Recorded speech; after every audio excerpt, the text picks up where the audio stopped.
We are terminating you effective immediately.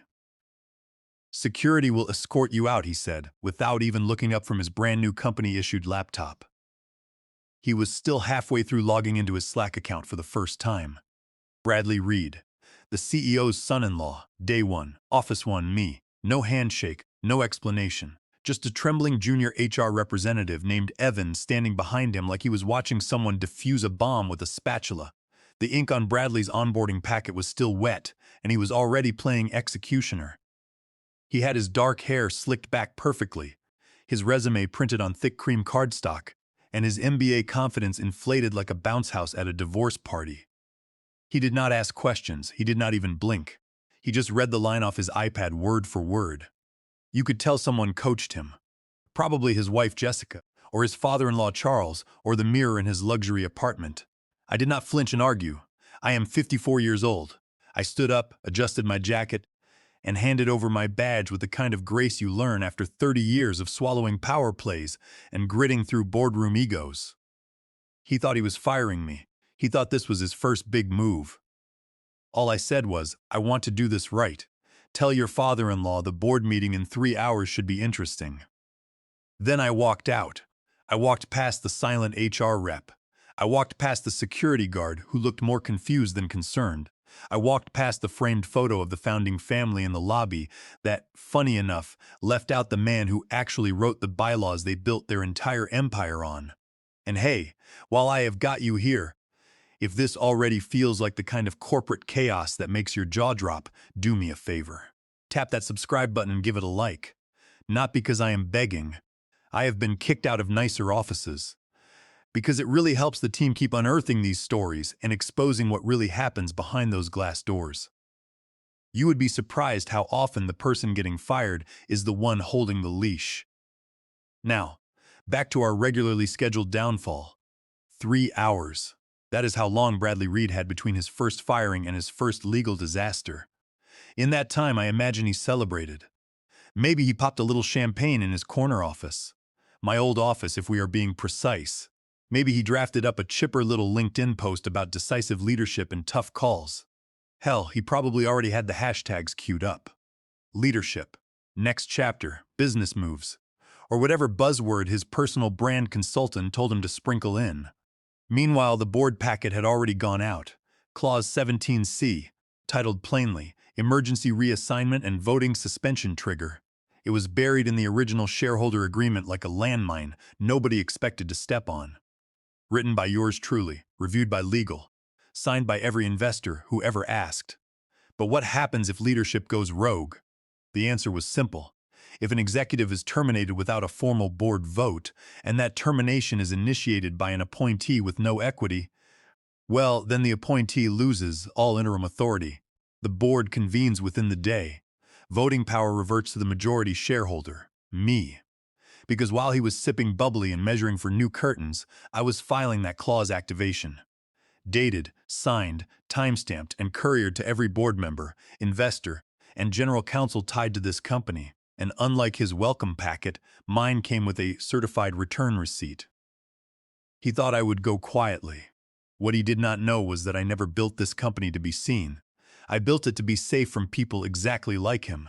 Entitled, impatient, handed power like it came with the family Wi-Fi password. He was not the first to underestimate me, but he might just be the last. Because by the time his LinkedIn post got halfway drafted, his name had already been flagged in the system. Unrecognized executive, no voting rights, pending shareholder review. And the founder, his father-in-law Charles Lawson, still had not seen the packet. But he would. Oh, he would. The reason my name does not appear in the glossy company brochures or on the About Us page is simple.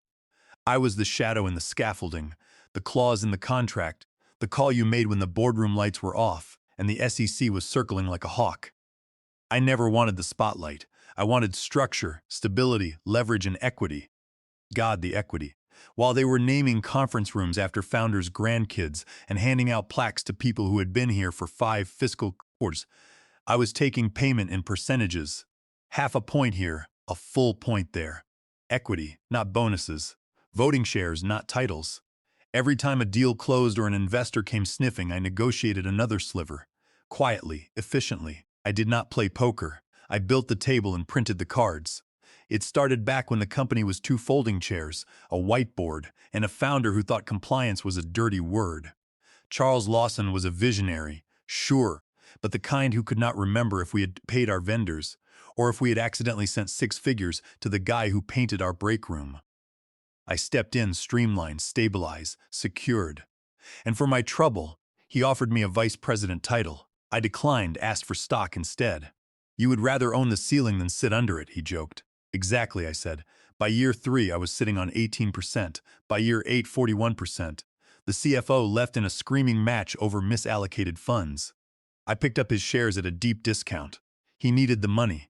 Divorce is expensive. And when the founder's brother tried to sue us into oblivion and failed spectacularly, he offered to settle privately.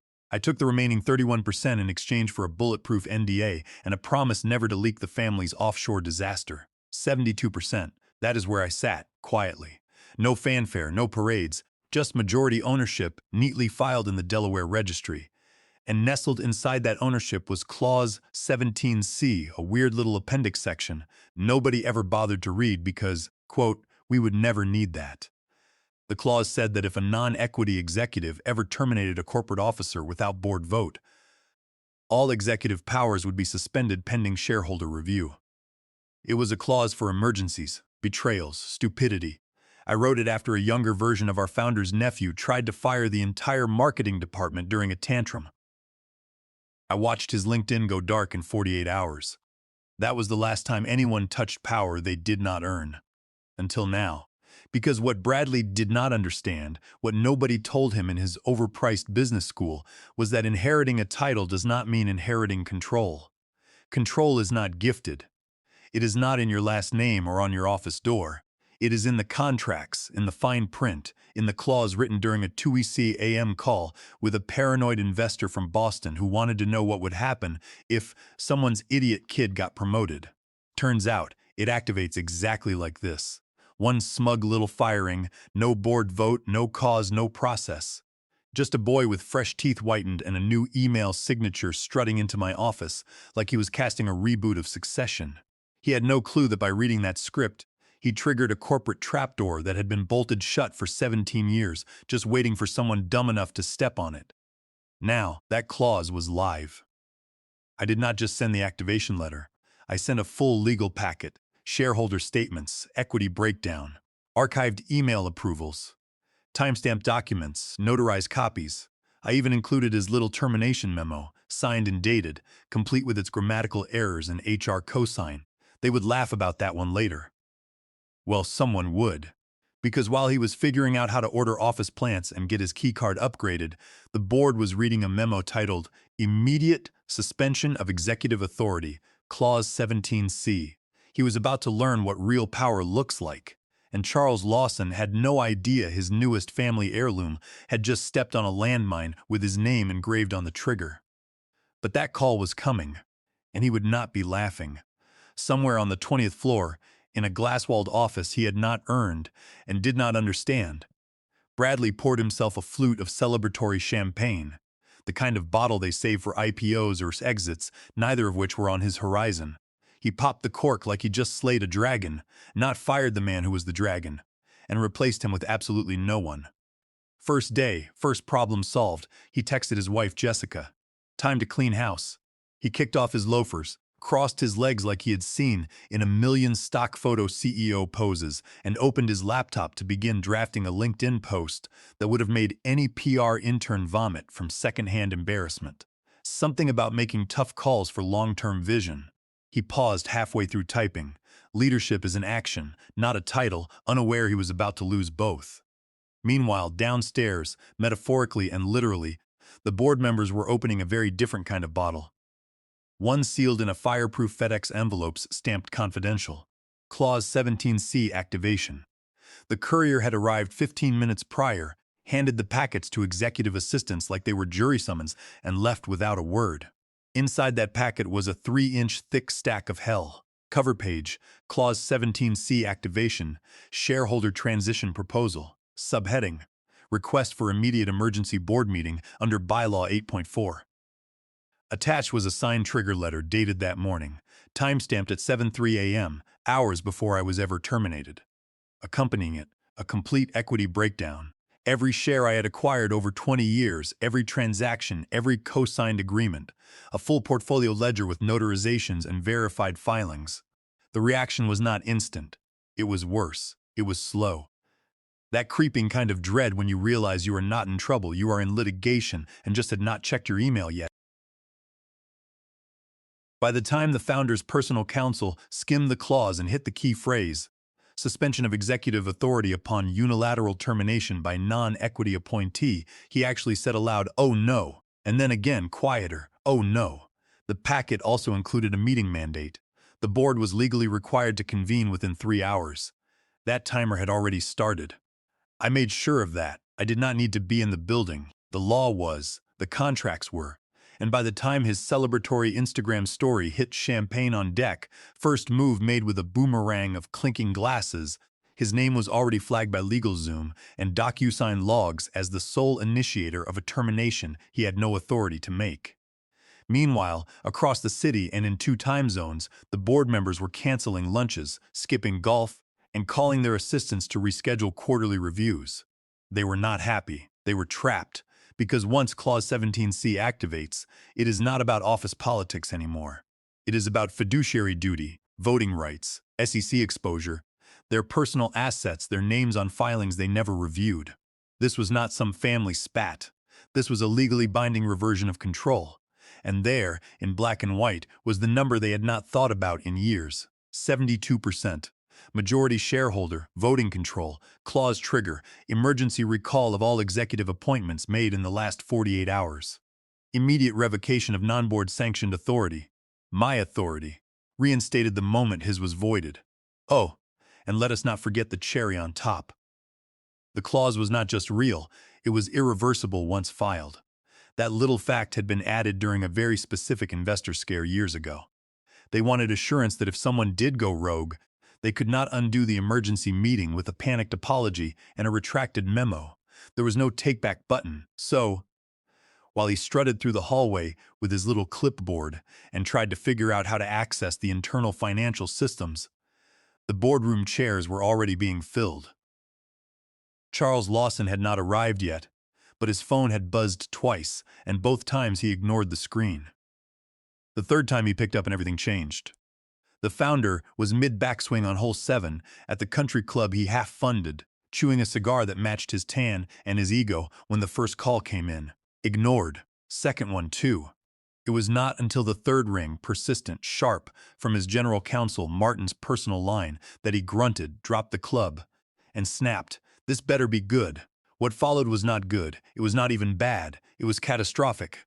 "I need you back at headquarters," the voice on the other end said. "I am playing golf right now." "What? Why?" he barked. "You need to hear this in person." Bradley signed something. Click. He did not finish the round, did not tip the caddy, did not change out of his cleats. He just stormed to the Escalade and made it back to the office in under 20 minutes.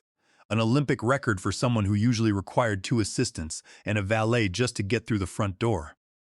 When he arrived, legal was waiting. So was his CFO Julian, one trembling assistant, and a half-full conference room where nobody was smiling anymore. Martin did not waste time. He just opened a leather folder, took a breath, and read. Per Clause 17C of the amended shareholder agreement, any executive termination carried out by a non-equity appointee, without prior board vote, shall result in immediate revocation of all interim leadership authority, suspension of C-suite appointments made within the past 48 hours, an automatic deferment of executive control to the majority shareholder pending emergency board review. Charles froze. For a second, he looked like he had not heard English. Then his jaw clenched, his temples pulsed, and he growled, "Who signed the termination?" No one answered. He asked again, louder, more desperate, "Who the hell signed the termination?" Julian swallowed hard, his eyes flicking to the junior assistant, who looked like she might vomit into her tablet. Finally, Martin responded, flat and unforgiving, "Your son-in-law?" Alone. The silence in that room was surgical. Charles blinked once, slowly then again. The color drained from his face like someone had pulled a plug behind his ears. He does not have sign-off authority, he said, as if saying it aloud could somehow roll back the clock. No, the attorney said, he does not. He never did. He was appointed chief strategy officer by you, not ratified by the board. And he holds zero equity. His authority is entirely derivative, which means under Clause 17C, his unilateral termination of a corporate officer is invalid and illegal. Charles ran a hand over his face, pacing, muttering under his breath, "Oh God." Then louder, "This is a misunderstanding. I will talk to him. We will rescind." The lawyer did not let him finish. There is no rescind. The clause is live. It has been triggered. The paperwork was filed before the termination was executed, time-stamped, notarized, and distributed to all investors. You have got 2 hours left before the emergency meeting begins. But he is family, he tried. He is not shareholding family, the attorney cut in. And right now, he is sitting in Daniel Vance's office, eating strawberries and asking how to change the company mission statement. Charles sat down, hard, like the chair had punched him. His hands were shaking. He was no longer the swaggering patriarch of a billion-dollar portfolio, just an aging man who realized he handed a loaded gun to someone who thought the safety was optional. "Where is he?" he asked, his voice barely audible.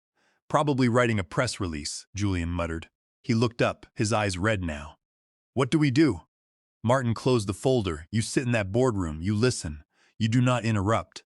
And when Daniel walks in, because he will walk in, you remember that he holds 72% of this company." When the termination memo was signed that morning, the first thing Bradley did, before his artisan coffee even finished brewing, was send a Slack message to IT. "Please deactivate all access for Daniel Vance, immediate lockout, full system sweep. No thanks, no signature. Just corporate bark typed with manicured nails." He was still basking in the buzz of perceived authority, probably thinking he was making history instead of tripping a wire. He CC'd 3 directors and added a smiley face to soften the blow, like emojis could patch legal sinkholes. The IT director saw the message at 9:22 a.m. He stared at it, then at the terminal, then at the internal registry list. The real one, not the vanity dashboards that the C-suite used for board presentations. This was the back end, the bones, and right there in bold text. Primary Administrator, Daniel Vance. Compliance Authority Token Holder, Daniel Vance. Legal Digital Signatory for Contractual Binding, Daniel Vance. Shareholder Registry Control, Daniel Vance. Equity Stake Control Access, 72.04%, Daniel Vance. He did not freeze the account. He did not lock me out. He did not even reply. Instead, he walked his laptop down to legal, set it down gently like a bomb with a timer ticking under the keyboard, and said, "He is still wired in, fully. If I deactivate him, we lose access to 3 compliance tools, 7 investor portals, the SEC auto-filing API, and the shareholder ledger." Legal did not even look up. "Do not touch it." 10 minutes later, Bradley strolled by acting like he ran the place. The IT guy said nothing. Legal said less. The building had gone quiet, hushed like a hospital wing before bad news. Back in his office, Bradley returned to his half-finished LinkedIn post. He read it aloud once. "Today I made my first difficult decision as Chief Strategy Officer. Leadership means prioritizing the health of the company, even when it is uncomfortable. I am proud of our direction." He stared at the blinking cursor. He added a line, "A new era begins," but his fingers did not move to hit post. Not yet, because something was off. His inbox had gone quiet. No new messages from legal, no congratulatory replies from the board, and he noticed something else. The digital dashboard that usually displayed voting thresholds and operational metrics was grayed out. Like someone had flipped a switch he did not know existed. He tried accessing the cap table. Error. He tried approving his own expense request. Denied. He tried to schedule a leadership memo through internal comms. Blocked. The digital systems were not crashing. They were rejecting him. And then, as if summoned by dread itself, his phone buzzed. An unknown number. One text. "The lead investor. What is happening?" I thought Daniel was untouchable. He reread it twice, his mouth dry, then checked the sender. He confirmed it was not a prank. The lead investor. The one who personally flew across the country last year to beg me to mediate a merger. Untouchable. That word was not about him. It was about the man he had just tried to delete. The same man still listed as primary signatory on every single system. The same man whose name appeared in the digital registry, like the root directory of a network he never even learned to navigate. The same man who... according to the cap table archived in their investor portal, still owned the place. He looked at his LinkedIn post. Today, I made my first difficult decision. He backspaced all of it. The post stayed in drafts. He did not even close the window. He just stared at it, pale now, one hand frozen on the mouse. In another office, the founder's face was buried in his hands, and across the building, the IT director was calmly backing up a copy of the registry to a secure drive labeled per clause 17C. That was the moment Bradley realized something that business school never taught him. You do not delete a king from the board. You just trigger his next move. The boardroom was already full by the time he arrived, the kind of full that does not allow for conversation, just glances, clipped whispers, papers shuffled for show. No pastries, no coffee, just water. Ice melting slowly in sweating glasses, like the temperature had dropped 10 degrees and nobody wanted to say it out loud. He walked in wearing a cream-colored power suit that had never seen a courtroom. His expression had that same glossy smugness he had worn all morning, like this was just another meeting on a checklist. He clutched his leather portfolio, oblivious to the storm he had walked into. A few heads turned, none with the smile he was expecting. Most avoided eye contact altogether. "Good afternoon," he chirped, giving a little nod to the chair at the head of the table. He moved toward it. Nobody moved to stop him until he was halfway seated. Then, the board chair, an old man named Henry with fingers like driftwood and a memory like a filing cabinet, cleared his throat. "You can observe, of course," he said flatly, "but that seat is reserved." Bradley blinked. He stopped mid-motion. Reserved for who? The room did not answer. Instead, Martin spoke from the far end of the table, flipping a thick packet of documents closed with surgical calm. "Per clause 17C of the shareholder agreement, your appointment as Chief Strategy Officer has been suspended effective immediately, pending shareholder review." His voice was small, but sharp. "Excuse me?" "Suspended," Martin repeated. "Void, legally speaking. You hold no equity, and the board did not vote on your position. The termination you initiated this morning was unauthorized, and under the clause, all executive authority granted to you has been revoked." Bradley looked around, waiting for someone to intervene. The founder, his father-in-law, was silent, staring at a spot on the table like it had insulted him personally. The CFO, Julian, looked down at his phone. Even his own wife, Jessica, who had joined as an observer, would not meet his eyes. He started, his voice faltering. "I do not understand. That clause, was it not just a hypothetical? I mean, no one has used it before." The legal advisor adjusted his glasses. "It is in effect. It was activated with proper documentation this morning. Timestamped, notarized, and distributed before your action was initiated." He tried to laugh, just a little. "Okay, but who even triggered it?" No one answered. Just a long pause heavy enough to bend the walls. He looked at Charles, pleading now. He did not move. Finally, Henry leaned back, the leather groaning. "He did," Henry said simply. "The one you tried to erase. My name was not spoken. It did not need to be, because my presence was already in the room, felt, not seen, like the gravity had shifted toward an invisible center. The man he tried to fire was everywhere. In the papers they were holding, in the emails they were rereading, in the clause they all forgot until it activated like a fire alarm in a locked vault. I had not even entered the building, and still I owned it." Bradley stood there, not knowing what to do with his hands. For the first time all day, he looked young, like a kid who accidentally opened the wrong door in a courtroom. "But he is not even in the company anymore." He tried again, his voice thinner now. "He was never just in the company," Martin said quietly. "He is the company." And with that, Henry gestured to an empty seat at the far end, not the head. "If you would like to observe," he said, "please sit there, quietly." Bradley hesitated. He moved like someone walking into a wake, not a meeting. His expensive shoes echoed too loud. He sat. He did not speak again, and when he glanced back at the head of the table, there was now an empty seat with a gold-plated name card being quietly set down by the assistant. A seat reserved for someone who had not arrived yet, but whose silence was louder than anything they had heard all year. At exactly 2:59 p.m., the door handle turned, slow, deliberate. You could feel the room tense like a live wire. Nobody spoke. Even Bradley stopped fiddling with his pen. "I walked in at 3 on the dot. No rush, no fanfare. I wore the same tailored suit they had seen me in 1,000 times before. Not flashy, not loud, but unmistakably mine. The kind of presence that did not need introduction or explanation. I did not smile, did not nod, did not ask permission. I walked straight to the head of the table, the seat the founder had not touched since the claws landed like a guillotine, and placed a leather folder in front of me. I did not sit, I opened it and read. My voice was calm, not theatrical, not emotional, just fact. As majority shareholder, I said, I formally request a binding vote to rescind all C-suite appointments made in the past 48 hours pending shareholder review. The words hit like bricks. No reaction at first, just silence. Then Henry cleared his throat. Motion received, logged, will be entered into record for immediate consideration. Still no one moved. Charles did not speak. He did not even lift his eyes. He just sat there, his back hunched, staring at the glass pitcher in front of him. He looked smaller, like someone had reached into his chest and pulled out the confidence that used to carry him through IPOs and acquisition talks without flinching.